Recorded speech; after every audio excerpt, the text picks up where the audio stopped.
Magandang araw mga kababayan!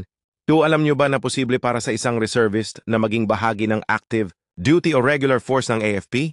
Kung matagal mo ng pangarap magsilbi ng full-time bilang sundalo, sailor o marine, narito ang step-by-step procedure. Step 1. Inquire at your Naval Reserve Center. Pumunta sa pinakamalapit na NRCN at alamin kung may slots para sa active duty transition. Step 2. Submit a formal application. Gumawa ng letter of intent at ihanda ang requirements tulad ng birth certificate, TOR, diploma, valid IDs, at reservist ID. Step 3. Screening process. Idumaan sa physical fitness test, medical exam, at background check. Step 4. Training requirement.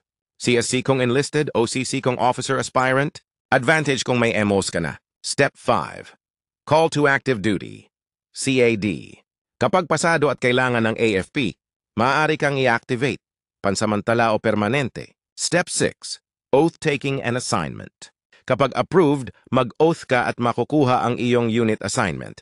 A tips para mas tumaas ang chance na ma-activate. May good service record, attendance, discipline, leadership.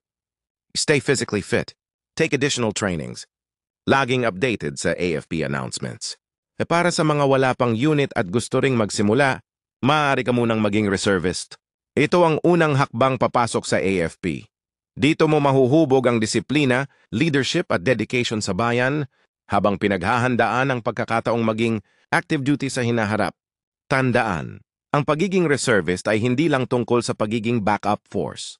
Isa itong tunay na karangalan at tungkulin na nagbubukas ng pinto para sa mas malaking serbisyo sa inang bayan. Kaya kung ikaw ay handa, disiplinado at may pusong maglingkod, simulan mo na bilang reservist. At baka ikaw na ang susunod na tatawagin bilang active duty ng AFP.